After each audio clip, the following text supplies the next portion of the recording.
Assalamualaikum warahmatullahi wabarakatuh. Waalaikumsalam warahmatullahi wabarakatuh. Alhamdulillahirabbil alamin wassalatu wassalamu ala asyrafil mursalin sayyidina maulana Muhammadin wa ala alihi wa sahbihi asmain amma ba'du. Ingkang sangat kula hormati sedanten keluarga besar Kiai Jazuli, wabil khusus wonten Kiai Haji Nurul Huda, sedanten Nyai Bat, wonten Mbah Kawula Nyai Jamilah, sedanten mawon ingkang kula hormati wonten Gus Anim. Kula namung memastikan bahwa boten enten kitab ingkang berkahi Indonesia kados Alfiyah teng bab nahwu. Dados riyen dulu Alfiyah itu yang terkenal itu dibawa diantaranya Syekhona Khalil, Mbah Soleh Darat. Kemudian wonten istilah Alfiyah Kiai Jazuli. Dados Mbah Mun sering cerita dulu Mbah Khim pamanipun beliau itu mondok teng Lirboyo kalian Mbah Maimun. Gara-gara kesemsem Alfiyah ala Gus Ali yang dari Kiai Jazuli, terus Mbah Khim ini mondok teng Peloso. Nggih mondok teng mriki. Dados kula secara sanad di antara mbah guru kula selain Mbah Karim nggih Kiai Jazuli. Kemudian Mbah Maimun itu diantaranya ngaos tafsir teng Sayyid Alawi, abaipun Sayyid Muhammad. Dan ini menjadi rentetan kewajiban keilmuan. Dados Imam Sibawah ini kula cerita nahwu, cerita Alfiyah. Imam Sibawah itu kalau baca kitab itu sebelum kagum sama makna itu kagum sama penggunaan varian bahasa Arab. Misalipun mayyar tadda berarti bil idgham, posisi jazm. Tapi sebagian ayat wa mayyar tadid, sehingga teori jazmin wa syibhil jazmi takhirun kufi sama-sama pernah dipakai Al-Quran. Jadi ku wonten ayat mayyar tadda minkum, tapi kemudian ada wa mayyar tadid. Dan itu bagi peneliti lughat itu kagum betul sama Quran, karena semua varian yang sah menurut bahasa Arab itu dipakai oleh Quran. Ada lagi misalnya bentuk jamak kafirun pakai mudzakkar salim, kufar pakai jamak taksir. Juga kata Alfiyah wasya'a nahwu kamilin wa kamalah, Quran pakai ulaika humul kafarotul fajaroh, kafir kafaroh, fajirin fajaroh, yaitu wasya'a nahwu kamilin wa kamalah. Dados niki monggo berkah Alfiyah niki dados solusi, dados keharusan bagi kita supaya orang itu tidak menafsirkan Quran sebelum malian bil Arabiyah. Dia sangat menguasai bahasa Arab. Karena kalau kita belajar Alfiyah, belajar balaghah, walaupun matur Gusdah, di antara kelebihan Kiai Jazuli itu semua fan diajarkan. Kula teng putih-putih sering memberi saran dan mengharuskan lah. Kalau cari ilmu itu sisi ekstrimnya itu dikaji. Nanti kelihatan semua ilmu itu fardhu ain, bukan fardhu kifayah tapi fardhu ain. Kalau beri contoh misalnya summum bukmun umyun. Summum bukmun umyun itu kan orang kafir itu tidak bisa mendengar misalnya. Bukmun orang kafir itu tidak bisa ngomong. Umyun itu orang kafir itu buta, padahal secara fisik mereka bisa mendengar, bisa melihat, bisa semuanya. Dan itu kalau nanti Quran itu diuji secara kenyataan, ternyata mereka bisa bicara, bisa mendengar, juga bisa ngomong. Tapi kalau kita ngaji balaghah ngerti duduk perkaranya. Mereka dikatakan summun karena la yasma'unal haq, tidak mau mendengar kebenaran. Dikatakan bukmun la yatakallamuna bil haq, tidak bisa ngomong hak. Dikatakan umyun karena la yubsirunal haq, tidak melihat hak. Kemudian di balaghah diajarkan kalau tasbih, kalau orang ganteng biasa disebut anta kal badri, tapi kalau sudah ganteng banget disebut anta samsun, anta badrun.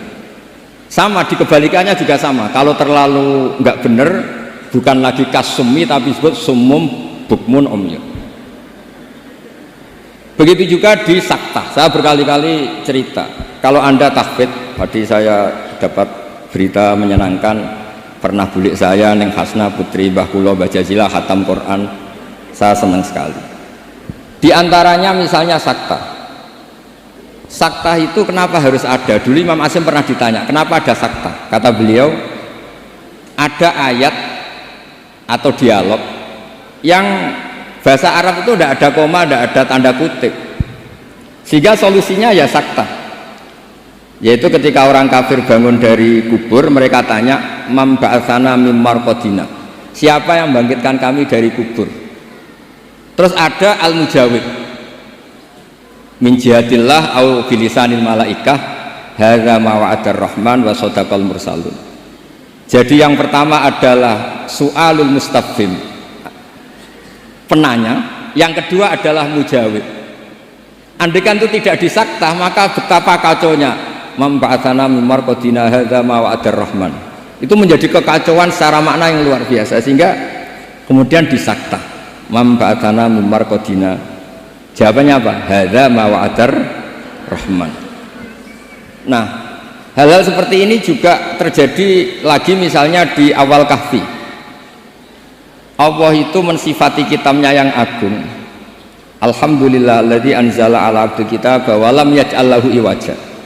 Lan orang gawe sapa Allah lahu maring Quran ora digawe iwajan ing bengkok. Kalau dibaca langsung qayyiman itu bisa ada tasallutul amil pada qayyiman. Wa lam yaj'al lahu qayyiman itu fatal betul. Allah tidak bikin bengkok juga tidak bikin lurus. Tapi berkahnya sakta itu menjadi natijah. Allah itu tidak bikin Quran itu bengkok, diam, tidak bengkok itu apa?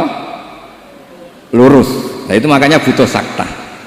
Jadi saya berkali-kali mencontohkan, cung saya jangan belikan sate, pecel, rawon, itu semuanya dilarang.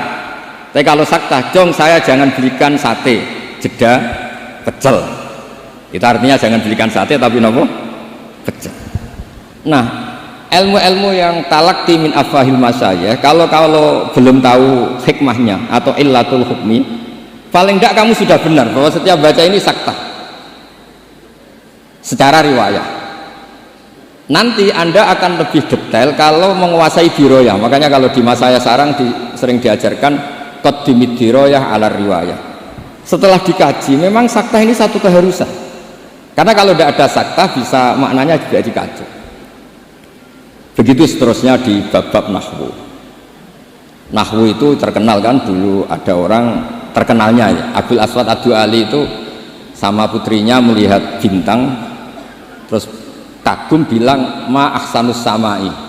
Karena redaksi ini menjadi istifham, abahnya menjawab nujumuha, ya bintangnya. Terus kata anaknya, innama aradtu bidzalika ta'ajjub, saya ini kagum. Oh harusnya kamu baca ma ahsanas samaa, bukan ma ahsanus samai tapi ma ahsanas sama. Semenjak itu terus mulai kepikiran nulis nahwu. Ada yang lebih fatal dari cerita itu. Ada seseorang yang terus gak mau sholat, jadi ateis gara-gara baca ayat innallaha bari'um minal musyrikina wa rasulih. Dia baca jer, kalau Allah sama Rasulnya saja tidak ngurus apalagi sama kita. Allah itu terbebas, gak urusan dengan orang musyrik, wa rasulih juga gak ngurus Rasulnya. Kalau sama Rasul saja tidak ngurus apalagi sama kita.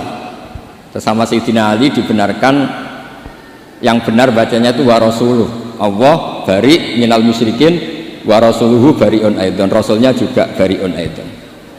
Nah hal-hal seperti ini itu menjadikan kita akan mutafakih, akan mengkaji fikih secara serius dengan cara mengkaji bahasa Arab secara serius.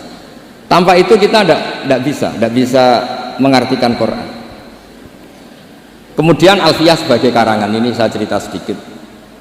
Saya juga sering mengkaji Alfiyah. Alfiyah sebagai karangan itu ya ada dengan tanda petik, ada pemberontakan, ada kritik. Kritik ini penting karena istiqmalul Arab itu tidak bisa diwadahi hanya ala madhabi Sibawayh. Sehingga meskipun Sibawayh ini orang yang paling top di dunia nahwu, tetap saja ada kritikus-kritikus nahwu yang tidak sependapat dengan beliau. Makanya di Alfiyah ada misalnya kadza kakhiltanihi wattisola akhtaru ghairi ikhtaro infisola. Ada wa'audu khafidin la da'atfin ala dhamiri khafdin laziman bajuila. Terus beliau bilang walaysa indi laziman. Ada lagi wasaf halima biharfin jurrokot abau. Nah, wala amnauhu faqafaro. Itu jelas beliau menantang jumhur.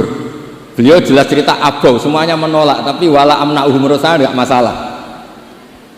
Wa autu khafidin juga sama, kata normalnya kan maror tubika wa bizaidin, tapi kata beliau boleh maror tubika wa zaidin. Kata beliau wali sa'in dilaziman itqat ata fin nazmi wan nasri sahihi musbata.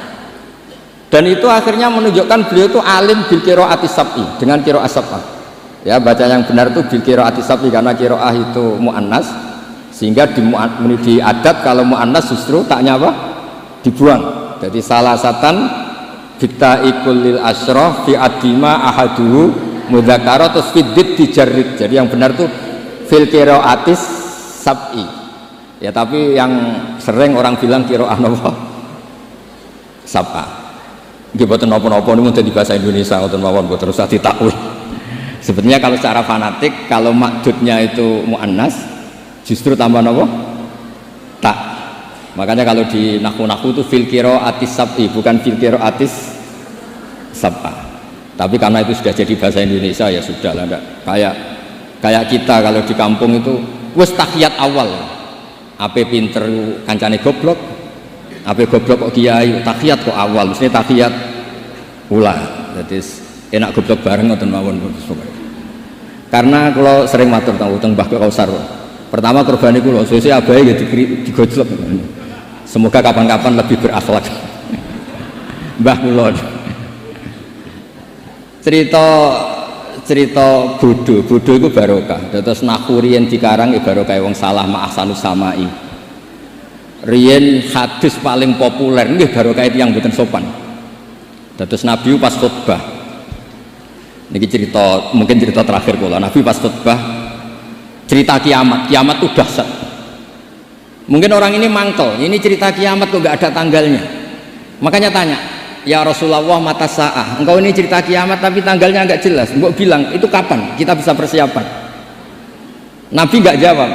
Ya mulai dulu analis itu banyak. Nabi ketika jawab ada yang sahabat bilang lam yasma, falam yujib. Nabi nggak dengar maka tidak jawab. Yang satu bilang sami'a wa kariha. Sebenarnya Nabi dengar tapi nggak berkenan karena pas khutbah kok di jeda ada pertanyaan. Tapi lama-lama Nabi tanya, manis sa'il. Yang tanya tadi siapa? Diulang lagi sama Arabi tadi. Mata sa'ah. Terus Nabi tanya, ma'atattalah. Andai kan tahu kapan kiamat, yang kamu persiapkan apa? Fawa wa ma'atattalah kabira sholatin wala kada wa kada. Walakinni uhibbuka. Saya tidak menyiapkan banyak sholat, tidak menyiapkan banyak zakat, tapi saya mencintai engkau ya Rasulullah. Terus kata Nabi, anta ma'aman ahbabta. Sebagian riwayat almar'u ma'aman ahabba. Itu satu masjid senang semua karena mereka tahu kita tidak mungkin ngamal kayak Rasulullah, tapi kita akan bersama Rasulullah karena mencintai Rasul. Itu satu peristiwa yang awalnya mangkel karena ada orang nggak sopan ini, tapi menjadi berkah, semuanya hafal. Itu juga barokahnya orang salah. Mulanya nak sampean maca kitab salah, mungkin salah sing barokah. Mboten, karena barokah salah niku terus ketok murid. Kula riyen ndek kanca niku gobloke ra karuan. Ambek kula mangkel. Gus ngaji aja pinter-pinter, gak sopan nyanyi Mbah Mun. Terus nak goblok kan gak nyanyi gurune. Jadi saya ini goblok ini amdan bukan sahwan kata. Karena Mbah Mun pinter, masa murid ikut pinter, mboten napa? Sopan. Jadi maksud kula niku nak sampean pinter nggih ben dadi bangga Pondok Al Falah, nak goblok nggih niati tawadhu. Wong Gus Kausar potongane mau disaingi ngoten. Terus kabeh niku saya. Karena ciri utama iman itu qadha qadar khairihi wa syarrihi minallah. Kula niku nate ngisi muji tiyang medhit niku kuwatah sing janggal. Kula niku mbek wong medhit nggih seneng, mbek wong lomo ya seneng. Kok saged Gus? Nak lomo untuk dhuwit ya nek dienggo apa ta apa lah jenenge dhuwit. Nak mbek wong medhit iku nggih seneng kok. Mboten njaluk swarga. Kadang wong lomo 100.000 njuk swarga. 200.000 njuk anake pinter apal alfiah apal Quran. 100.000 jaluk nopo. Artinya gini, kita ini kan nanti takut hisab. Kalau nggak ada orang yang ngasih kita ini nggak akan dihisab. Karena yang ngasih itu ya ono kompensasi nih. Apalagi politikus, nak ngekei gak dituruti karepe niku dihitung. Maksudnya niku nak entuk dhuwit ya barokah, kena iku sedekah. Nak ra entuk dhuwit nggih barokah, mboten enten napa hisab. Itu harus diperkuat supaya kita jadi kiai itu pede. Wau dawuh Gus Dan niku Mbah Jazuli niku pede. Kula nate diceritani beliau sowan Mbah Hamid, jenengan sinten? Kula Jazuli. Lah anak sing kiai teng Kediri sinten? Kula. Masyhur cerita iki Jazuli. Dados dadi kiai niku sing pede. Dawuh bapak kula nggih ngoten. Kon ngimami masjid ra gelem, kon mulang ra gelem, nek ana salah komen. Iku ra tawadhu, iku mau tanggung jawab. Jadi kadang-kadang orang itu gayanya tawadhu, tapi prakteknya nggak mau napa? Tanggung napa? Tapi kalau suwun belajar alfiah sing tananan, terus kritik-kritik tentang alfiah juga dikaji karena kritik ini awal menjadi ilmu itu cukup untuk melihat varian bahasa Arab. Saya beri contoh ya, saya beri contoh terakhir. Normalnya hamzah di lafadz naba itu diganti ya. Naba'a yang ba'u naba'an. Tapi Imam Nafi' itu tetap selalu baca ya ayyuhan nabi'u wan nabi'in. Tapi barokahnya Imam Nafi' baca ya ayyuhan nabi'u, he wong sing nyeritakno hukume Allah. Orang tahu kalau nabiyun itu yaknya itu bukan karena nakis selam, tapi yaknya itu badalun anil apa? Hamzah. Buktinya di fi'ilnya tetap hamzah. Wa nabbi'hum an dhaifi Ibrahim. Nabi ibadi anni anal ghafurur rahim. Amma yatasaalun anin nabail azim. Itu jelas pakai hamzah, berarti mahmuslam. Tapi orang Quraisy gak suka hamzah. Wa Quraisyun lam yuhammis. Ada yang baca wa Quraisyun lam tuhammis. Seperti lazimnya muannas yang tidak hakiki, itu boleh tarkut tak, boleh ndak. Itu ada orang Tamim, itu kalau manggil Nabi itu ya Nabi Allah. He orang yang menceritakan ketentuan Allah. Terus kata Nabi, ana Quraisyun. Saya ini orang Quraisy, jadi kalau baca ya Nabi Allah. Nah nanti setelah Anda belajar qiraah sab'ah atau qiraah al-qiraatus sab'u tadi, walam yakullahu kufuwan ahad. Kufuwan itu tidak ada maknanya. Yang dimaksud Allah adalah walam yakullahu kuf'an ahad. Allah itu tidak ada yang menyamai, seperti di bab kafaah itu mahmuslam, tapi di takhfif menjadi wawunya diganti apa hamzahnya diganti apa wawu, sehingga tetap ada qiraah walam yakullahu kuf'an ahad. Qiraah kita walam yakullahu kufuwan ahad. Begitu juga lafadz yastahzi'u. Orang kafir itu kalau dengar adzan atau dengar sholat ittakhadhu huzuwau wala iba, pakai wawu huzuwau, tapi nanti di fi'ilnya Allahu yastahzi'u bihi. Nah ini pentingnya ngaji, jadi saya mohon ngaji nahwunya ya jalan, iklalnya ya jalan, karena iklal ini penting. Dulu Nabi ketika baca walaqad yassarnal qur'ana lidzikri fahal mim muddakir, itu sahabat kaget semua, karena mereka tahu kalau yang dimaksud Nabi itu Quran saya mudahkan, apakah kamu bisa ingat? Mereka tahu kalau maknanya ingat itu pakai dzal, makanya sahabat antar mereka tanya adalan amdalan, tadi Nabi melafatkan dal apa dzal? Semuanya bilang dalan. Nabi tadi jelas bacanya fahal mimud dakir. Akhirnya ditemukan ilal totafdi alin rudda istramut bagi fiddana wasdat wadakir dalan bagi. Jadi zakaro ikut wazan ifta'ala menjadi apa? Iftakaro. Terus kena kaidah totafdi alin rudda istramut bagi. Kemudian apa? Dal diganti apa? Dal. Setelah diganti dal tak dihidupkan ke apa? Dal menjadi fahal mimud dakir. Terus niki bentuk tawaduk kula teng Kiai Ida teng sedanten atau ning bat sedanten teng Mbah Jamil. Mugi niki barokah kula nggih mboten biasa fatwa tapi kula biasa kajian ilmiah. Wau mun didhawuhi kathah kalian Gus Kausar nggih. Muga-muga sing dawuhi saged nglakoni. Terus mergi kula niku nek ana wong setor alfiah ije eling nek zaman mondok sarang, wong setor kok ije eling berarti gak wong bener. Lah kok saged wis disetara gunune ya entek. Nek ijek eling berarti ijek nyiso. Nggih, tapi saya eling. Kula ngantos sakniki saya eling alfiah karena bagi saya itu penting ilmu itu. Karena tadi misalnya baca mim mudakir langsung ngerti napa ta tafdi alin rudda istramud bagi fiddana wasdad wadarin dalan bagi, sehingga tetap fahal mim mudakir ana ta ana sing eling. Bukan terus kita enggak pinter ganti. Oh ini yang bener dal, yang mananya ingat itu dal, bukan begitu. Asal usulnya dal karena jejer tak kemudian diganti apa? Dal, itu dalan bagi. Nggih, ngoten mawon ngapunten kata. Assalamualaikum warahmatullahi wabarakatuh.